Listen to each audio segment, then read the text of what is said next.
clients come to me suspicious that they have a morale problem.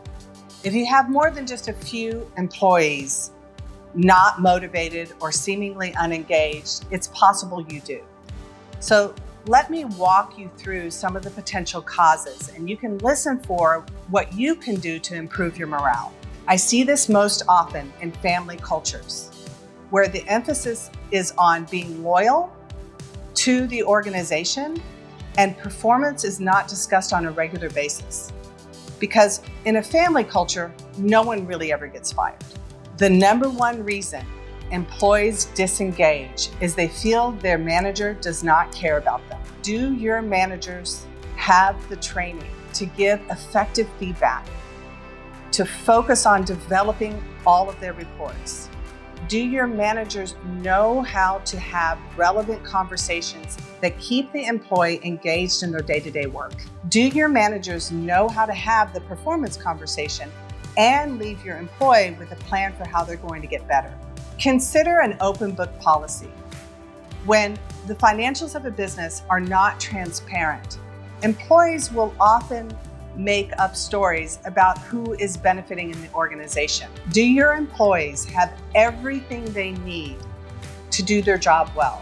Do they need training around something very specific in their role? When employees don't have the resources they need, they become disengaged. How are you doing with open dialogue?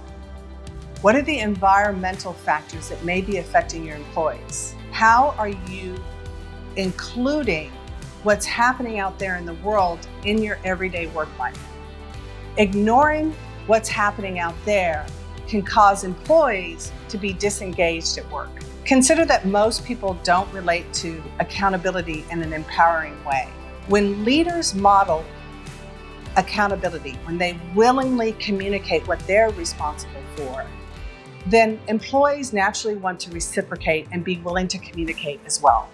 Consider your communication strategy. Whether you're changing your organizational structure or moving your office across town, if you don't give complete and total information, your employees will fill in the blanks with their own stories. One of the causes of poor morale is that team members do not see the big picture and they're not connecting their daily work with the larger plan. It's the leader's job to articulate the vision, to articulate the plan, to talk about what's happening by the end of the year, to talk about how it's going to get better, to re-engage the employee in the mission of the organization and directly communicate how their work is impacting the larger picture. We can't talk about low morale without talking about culture. Culture is created through what you say, do, and reward. Are your leaders trained and coached around how to cause the culture deliberately? Even just one small change in these areas can make all the difference for employee engagement and improve morale.